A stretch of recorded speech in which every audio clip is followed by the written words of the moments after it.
Salut chaleureux à tous. Soyez les bienvenus sur notre chaîne. Aujourd'hui, j'ai le plaisir de partager avec vous une histoire extraordinaire de transformation et de dépassement, qui implique la guerre, la foi et une expérience de mort imminente qui a changé la vie d'un homme à jamais.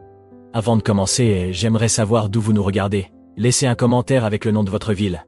Et bien sûr, si vous aimez les histoires émouvantes comme celle-ci, n'oubliez pas de laisser un like, de vous abonner à la chaîne et d'activer la cloche pour recevoir toutes les nouveautés. Prêt?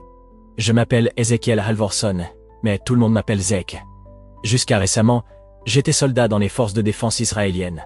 La guerre a joué un rôle important dans ma vie, mais ce que je m'apprête à raconter n'est pas seulement une histoire de combat. C'est une expérience qui m'a transformé complètement. Ce que j'ai vécu ce jour-là m'a éloigné de la mort et, d'une certaine manière, m'a ramené à la vie comme une personne totalement différente. Voici mon histoire. Le jour était clair, mais la chaleur était encore plus oppressante que d'habitude. Le soleil frappait impitoyablement le nord de Gaza, reflétant sa lumière sur chaque surface de métal ou de béton brisé autour de nous. Nous marchions en formation, attentifs à tout mouvement. Mon uniforme était trempé de sueur, mais je le remarquais à peine. Il y avait quelque chose de plus lourd que la chaleur ou le poids de l'équipement. Alerte totale! Mon unité et moi avions reçu des ordres clairs ce matin-là. Si vous voyez quelque chose de suspect, tirez sans hésiter! Ordonna le commandant Adler, un homme connu pour son sang-froid presque chirurgical. Il justifiait toujours ses méthodes comme nécessaires pour préserver des vies de notre côté. Mais je savais que ces décisions avaient un coût élevé pour l'autre côté. Zek, appela mon collègue. Avi, en ajustant son casque, tu penses que c'est juste? Demandai-je. Les ordres d'aujourd'hui. Je les regardais sans répondre immédiatement. Ce n'était pas la première fois qu'on me posait cette question. Avi était jeune, presque une décennie plus jeune que moi, et gardait encore une trace d'innocence que la guerre n'avait pas complètement effacée. « Nous ne sommes pas ici pour questionner, Avi, » répondis-je, ma voix ferme, mais chargée d'un poids que je ne pouvais même pas dissimuler. « Nous sommes ici pour protéger, c'est ce qui compte. » Il acquiesça, mais son visage montrait qu'il n'était pas convaincu. Le même dilemme qui me hantait semblait le tourmenter aussi. Il était difficile d'ignorer les ruines autour de nous, les vies brisées qui s'étalaient comme des fragments à chaque coin de rue. J'ai vu une femme avec un bébé dans les bras passer en courant, ses yeux écarquillés de peur. Une partie de moi voulait dire quelque chose, peut-être un simple « tout va bien », mais je me suis retenu. Ce genre de geste pouvait être interprété comme une faiblesse. Alors que nous avancions, la radio grésilla. Adler donna de nouvelles instructions. « Zek, ta position est cruciale. Reste attentif à tout mouvement dans le secteur ouest. Des rapports indiquent des insurgés armés dans la zone. »« Compris ?» répondis-je, ajustant ma position pour couvrir un point de vue stratégique. Le son de mes bottes sur les débris résonnait dans ma tête. J'essayais de me concentrer, mais mon esprit insistait pour se souvenir des conversations avec ma mère quand j'étais encore à Détroit. Elle disait toujours « La guerre détruit plus que des villes, Zek, elle détruit des âmes. » À l'époque, je pensais qu'elle ne comprenait pas ce que signifiait se battre pour quelque chose de plus grand. Maintenant, je n'en étais plus si sûr. Quelque chose au loin attira mon attention. Un homme marchait lentement, portant quelque chose dans ses mains. Je ne pouvais pas voir clairement. Il semblait hésitant, ce qui était suspect, mais cela pouvait aussi être simplement de la peur. Mon entraînement militaire entra en action. Je levai mon arme et alignai la mire, homme en vue, 200 mètres, portant un objet non identifié. Je murmurai à la radio. Adler répondit immédiatement. Procède. Mon doigt était sur la gâchette. Je pris une profonde inspiration, l'adrénaline prenant le dessus. Mon esprit devint vide un instant, comme cela arrivait toujours avant un tir. Mais quelque chose ne semblait pas correct. J'hésitai une seconde et c'est alors que tout changea, Cet instant semblait figé dans le temps. Ma vision était fixée sur l'homme devant moi, mais mon esprit vagabondait dans 1000 directions. J'avais des ordres clairs, l'entraînement parfait et une mission à accomplir. Mais il y avait quelque chose dans la posture de cet homme qui me laissait inquiet. Si vous voulez dire bien inquiet. Il tenait quelque chose dans ses bras, pressé contre sa poitrine, mais cela ne semblait pas être une arme. Peut-être était-ce un paquet, peut-être autre chose, peut-être rien. Mon doigt tremblait sur la gâchette. « Tire, Zek !» La voix du commandant Adler résonna claire et froide dans la radio. « Tu compromets la mission. Je savais ce que je devais faire. C'était ce que j'avais entraîné pendant des années. Toute l'hésitation. C'était un risque, et chaque seconde augmentait les chances d'un désastre. Mais quelque chose en moi luttait contre cela. À ce moment-là, j'ai ressenti une pression écrasante dominait ma poitrine, comme si deux forces invisibles étaient en conflit. Je voulais croire que ce n'était que la chaleur ou la tension, mais au fond de moi, je savais que c'était quelque chose de plus profond. Avant que je puisse décider quoi faire, j'ai entendu un craquement sec. La douleur a été immédiate, brûlante, comme si une flamme traversait mon épaule. Tout mon corps s'est raidi, et l'arme est tombée de mes mains. J'ai baissé les yeux et vu le sang se répandre sur l'uniforme. Mon cœur s'est emballé et le son du monde autour de moi a commencé à s'estomper. Zach a été touché. Nous avons besoin d'aide. Quelqu'un a crié. Je n'ai pas pu identifier qui c'était. Ma vision est devenue floue et mes jambes ont cédé. La chute semblait interminable. Je me souviens d'avoir senti le sol froid et rugueux contre mon visage avant que tout ne devienne sombre. Quand je me suis réveillé, je n'étais plus là, ou du moins, c'est ce qu'il semblait. Je voyais mon corps allongé sur le sol, entouré de débris et de la fumée des explosions. Lavia était agenouillée à côté de moi, pressant ma blessure avec ses mains ensanglantées, le visage pâle de désespoir. D'autres soldats criaient, appelant des renforts et des médecins, mais je n'étais plus attaché à cela. Mon corps était là, mais pas moi. C'était comme si j'avais été arraché de cette réalité. Je flottais, observant tout d'en haut. La sensation était étrange et inconfortable, mais en même temps, il y avait un calme inattendu, le son des armes, les cris de douleur. Tout semblait lointain, comme si j'écoutais à travers une vitre épaisse. J'ai essayé de crier, d'appeler calme mais aucun son n'est sorti. C'était comme si ma voix n'existait plus. En dessous de moi, je la voyais pleurer. Il criait, mais je savais qu'il ne pouvait pas m'entendre. C'est alors que j'ai remarqué quelque chose d'encore plus étrange. En regardant le champ de bataille, une faible lumière est apparue au loin. Ce n'était pas une explosion ou un reflet. C'était quelque chose de différent, comme une ouverture. J'ai senti une force me tirer vers cette lumière. Il n'y avait aucun moyen de résister. Tout ce qui me retenait à cet endroit, la douleur, la confusion, la peur, a commencé à disparaître. J'étais emporté. Avant d'être complètement enveloppé par la lumière, j'ai entendu une dernière chose, la voix d'Adley à la radio, froide et tranchante. Zach a échoué, continuez sans lui. Quand j'ai été complètement enveloppé par la lumière, la sensation était à la fois déconcertante et sereine. Il n'y avait plus de douleur, ni le poids du corps blessé, ni le chaos de la guerre. C'était comme si j'avais été libéré de tout ce qui me retenait à la terre. Mais ce qui remplaçait ce vide était quelque chose d'impossible à décrire.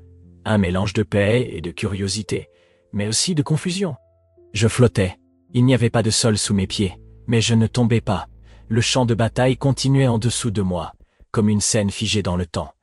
Je voyais mon corps étendu sur le sol, la peau pâle contrastant avec le rouge sombre qui tachait mon uniforme. Lavia était agenouillée à côté de moi, murmurant quelque chose que je ne pouvais pas entendre. Ses yeux étaient pleins de larmes, et je ne l'avais jamais vu ainsi auparavant. « Six, s'il te plaît !» il répétait, sa voix maintenant plus claire, comme si elle perçait une barrière invisible. J'ai essayé de répondre. « Lavia, je suis ici, je vais bien. » Mais les mots ne sont pas sortis. C'était comme si ma voix n'existait pas dans cet état. J'ai tendu la main pour toucher son épaule, mais il n'a pas réagi. Mes doigts traversaient l'air comme si j'étais fait de rien. Puis, j'ai remarqué quelque chose d'encore plus étrange. Il y avait une autre force autour de moi, en plus de la lumière. Une sorte d'obscurité dansait au bord de ma vision, quelque chose qui n'appartenait pas à ce moment de sérénité. C'était une sensation que j'étais observé, comme si quelque chose attendait patiemment dans l'ombre. La scène a commencé à changer. Le champ de bataille en dessous de moi a commencé à disparaître lentement, comme une peinture lavée par la pluie. Je sentais une traction, comme si j'étais emporté ailleurs. Est-ce la mort ? Ai-je pensé, mais en même temps, je savais que ce n'était pas une fin. C'était quelque chose de plus.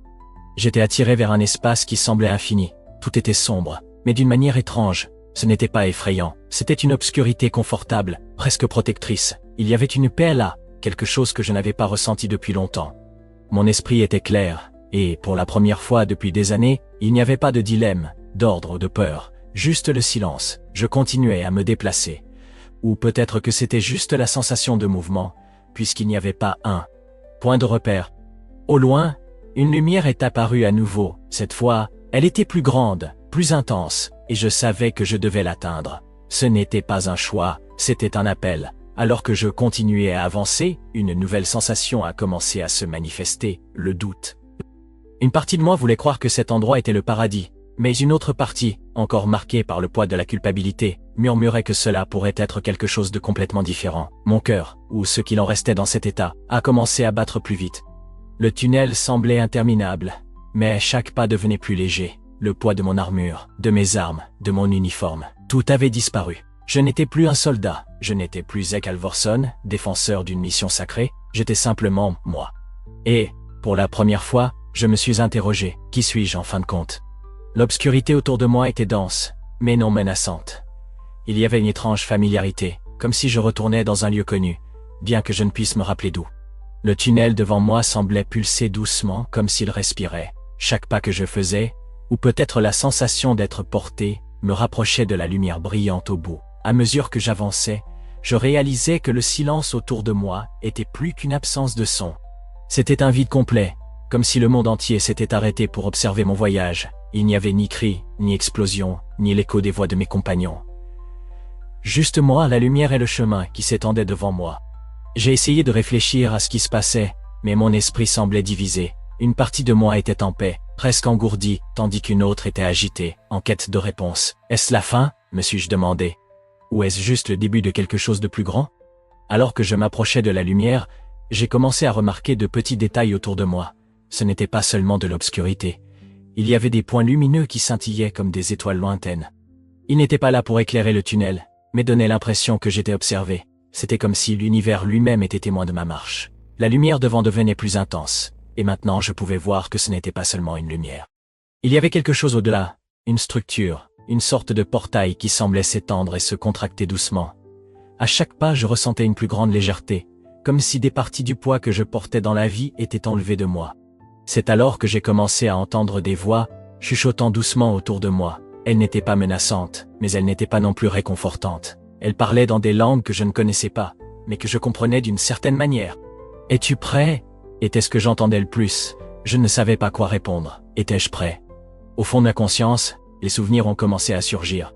Le visage d'Avi criant pour moi, le regard terrifié de la femme avec l'enfant courant dans la rue, les yeux suppliants de personnes dont je ne savais même pas si elles étaient amies ou ennemies. J'ai essayé de chasser ces pensées, mais c'était comme si le tunnel les ramenait à la surface. Puis, une voix plus claire s'est distinguée parmi les murmures. Elle était profonde, mais douce, comme le son d'un tonnerre lointain. « Zach, tu as des choix à faire. » Le message était direct, mais confus. Quel choix? Quel choix? Il n'y avait pas de choix à la guerre. Il y avait des ordres, et vous les suiviez. C'était ça ou mourir. Finalement, je suis arrivé à la fin du tunnel. La lumière était si intense maintenant qu'il était presque impossible de la regarder directement. J'ai traversé le portail et j'ai été immédiatement envahi par une sensation indescriptible. C'était comme être enveloppé de chaleur, d'amour et de paix. Mais il y avait aussi quelque chose de bouleversant là-dedans. J'étais dans un endroit qui transcendait toute description humaine. Devant moi se trouvait quelque chose qui semblait impossible. Une ville faite de lumière dorée. Elle brillait d'une beauté si parfaite qu'il était presque douloureux de la regarder.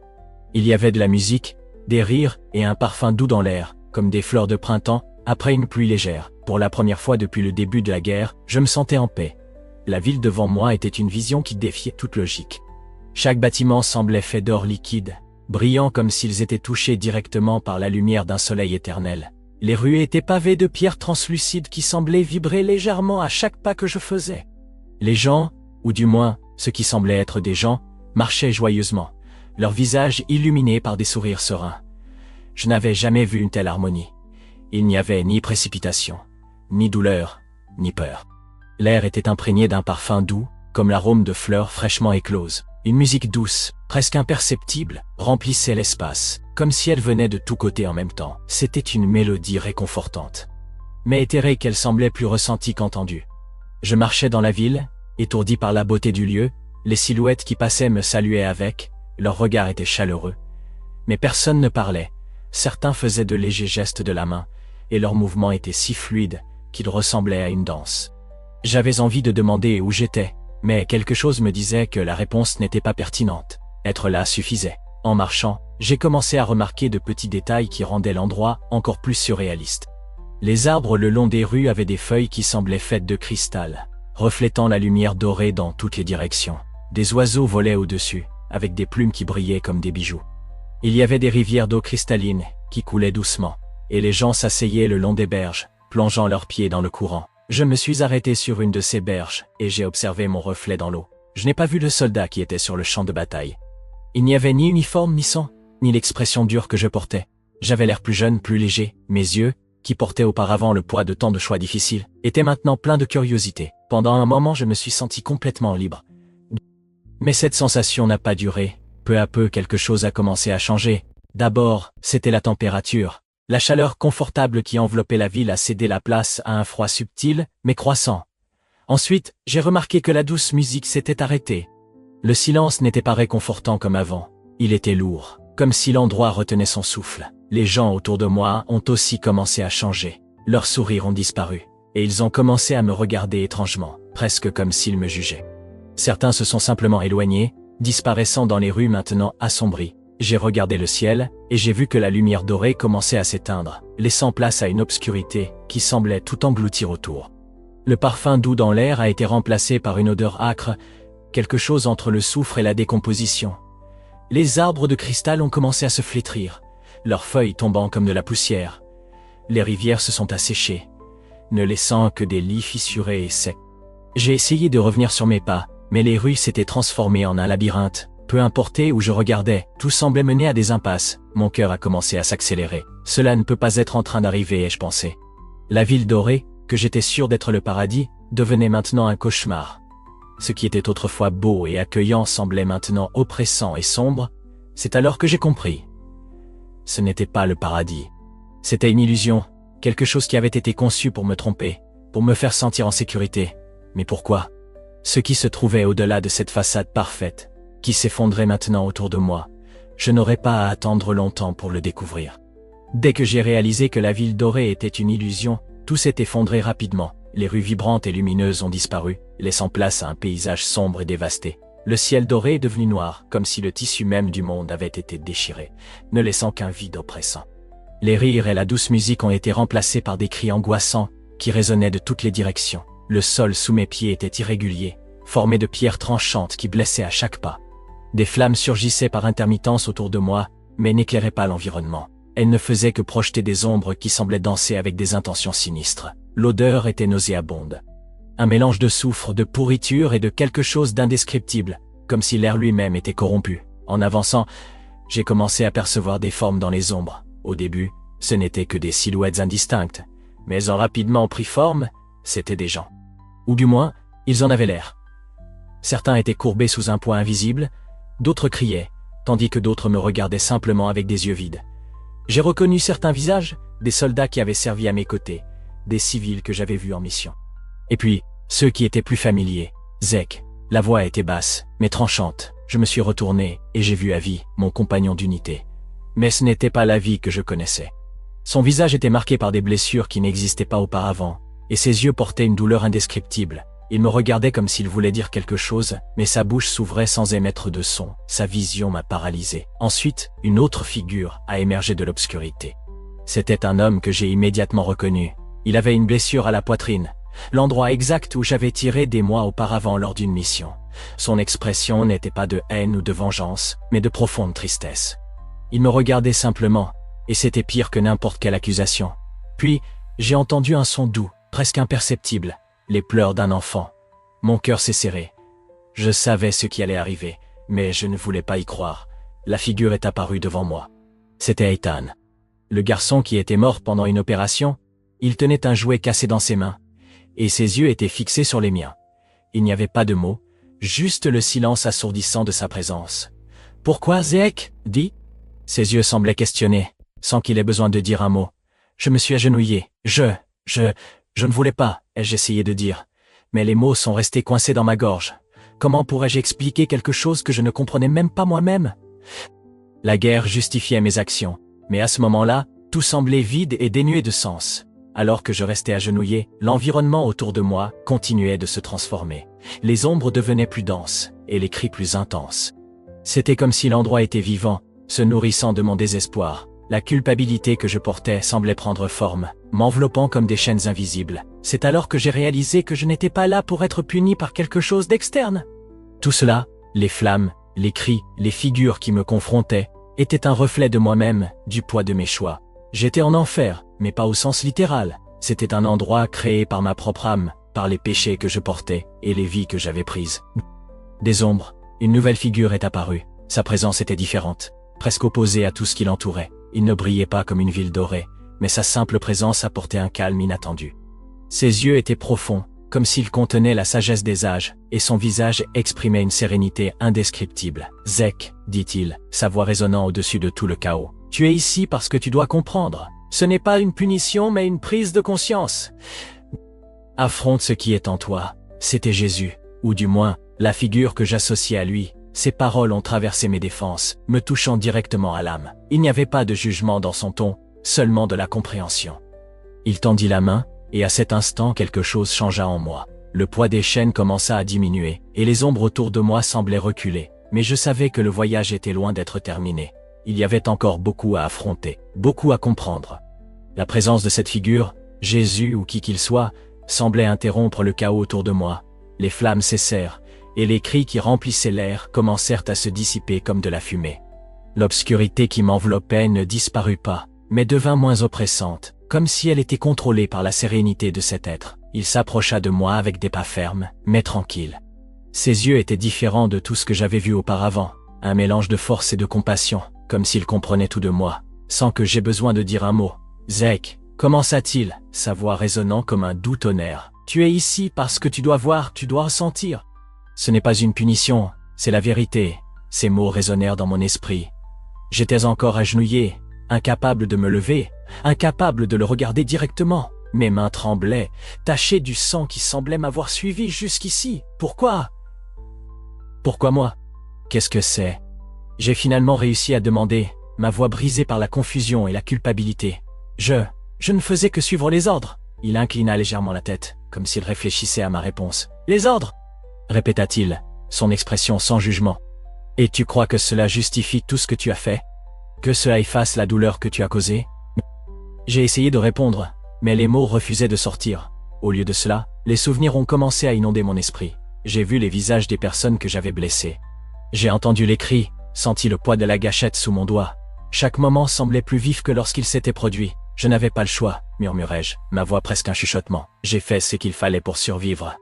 Il s'agenouilla à mon niveau, ses yeux ne quittant jamais les miens. Tu as toujours des choix, Zek. Même dans les situations les plus difficiles, il y a des choix. Mais la véritable question n'est pas ce que tu as fait, c'est ce que tu feras maintenant. Soudain, il tendit la main, et une scène commença à se former dans l'air entre nous. C'était comme si l'espace lui-même s'était transformé en un miroir, reflétant des moments de ma vie. J'ai vu mon entraînement militaire, mes premiers jours en tant que soldat, les moments où j'ai suivi les ordres sans questionner. Mais j'ai aussi vu autre chose. Les personnes qui ont été impactées par mes actions, leur vie, leurs familles, leurs histoires que je n'avais jamais considérées. Une des scènes m'a frappé avec force. L'opération qui a entraîné la mort d'Ethan, le garçon que j'avais vu auparavant. Là, il était, courant dans les rues avec quelque chose dans les mains, un jouet. Je l'ai réalisé maintenant. J'avais tiré parce que je pensais qu'il portait une arme. J'ai vu le moment où sa mère s'est effondrée sur son corps, criant de douleur, tandis que je m'éloignais, justifiant cela comme nécessaire. « Tu portes cela dans ton âme, Zek ?» dit-il, sa voix maintenant douce mais ferme. Pas parce qu'on te l'a imposé, mais parce que tu as choisi de le porter. Et maintenant, tu dois décider. Vas-tu continuer à laisser cela te définir, ou chercheras-tu un nouveau chemin ? J'ai senti quelque chose se briser en moi. Les chaînes invisibles qui me retenaient ont commencé à céder, mais n'ont pas complètement disparu. Je ne savais pas encore comment répondre, mais quelque chose avait changé. Pour la première fois, j'ai senti qu'il y avait une issue, une chance de rédemption. Je ne sais pas comment ai-je avoué, ma voix étranglée par les larmes. Comment puis-je réparer tout cela ? Il a posé sa main sur mon épaule, et une chaleur réconfortante a parcouru mon corps. Le chemin n'est pas facile, mais il est devant toi. Il commence par le pardon, de toi-même et des autres, et surtout, par le choix de vivre d'une manière différente. Tandis qu'il parlait, l'environnement autour de moi a commencé à changer. Les ombres ont reculé encore plus, et une lumière lointaine est apparue. Ce n'était pas la même lumière dorée de la ville illusoire, mais quelque chose de plus doux, de plus authentique. J'ai su, à ce moment-là, que mon voyage ne faisait que commencer. La lumière au loin grandissait en intensité, mais d'une manière différente de ce que j'avais vu auparavant. Elle n'éblouissait ni n'intimidait. Elle était douce, comme un lever de soleil calme après une longue nuit tumultueuse. La présence de Jésus, ou qui que soit cette figure, est restée à mes côtés, tandis que les ombres autour disparaissaient. Le silence était maintenant réconfortant, comme si le monde s'était arrêté pour me permettre de respirer. « Es-tu prêt à revenir, Zek ?» demanda-t-il, sa voix résonnant comme une vague douce. Que signifiait être prêt ? Je ne savais pas. Je portais encore le poids de mes actions, les souvenirs des visages que j'avais vus, la douleur que j'avais causée. Mais il y avait quelque chose de différent en moi maintenant. Pour la première fois, j'ai senti que le pardon, bien que lointain, était possible. Je ne savais pas comment l'atteindre, mais j'étais prêt à essayer. Je pense que oui, ai-je répondu, ma voix vacillante. Mais si j'échoue ? Et si je n'arrive pas à être meilleur ? Il m'a regardé avec une expression mêlant compréhension et patience. Le voyage n'est pas une question de perfection, Zek. C'est une question de progrès. Chaque pas que tu feras, même petit, sera un pas vers la paix. Puis il a tendu la main et a touché mon front. Une sensation de chaleur a parcouru mon corps. Et soudain, j'ai senti comme si j'étais tiré en arrière, comme si je tombais. Le tunnel de lumière a disparu, et l'obscurité m'a enveloppé à nouveau pendant un moment. Mais, cette fois, elle n'était pas effrayante. C'était comme un espace de transition. Des sons ont commencé à percer l'obscurité, des voix, des bruits de métal, des pas pressés. La douleur dans mon épaule est revenue, intense et coupante, me tirant de l'état de calme. J'ai ouvert les yeux et j'ai été accueilli par une vision floue, un plafond improvisé de toile au-dessus de moi, éclairé par une lampe faible. « Il revient !» Ai-je entendu quelqu'un crier. La voix était celle d'Avi. Il était à mes côtés, tenant ma main fermement. Ses yeux étaient pleins de soulagement et de larmes. « Zeke, tu nous as fait une peur bleue, mec. » dit-il, essayant de sourire, mais sa voix tremblait encore. « J'ai cru qu'on t'avait perdu. » J'ai essayé de parler, mais ma gorge était sèche. Mon corps semblait lourd, comme si j'étais cloué au sol. Après quelques secondes, j'ai réussi à murmurer « Où ?» Tandis qu'il parlait, des éclairs de mon expérience ont commencé à revenir. La ville dorée, l'enfer, la figure de Jésus, ses paroles. Tout semblait à la fois réel et distant, comme un rêve qui laissait encore des traces.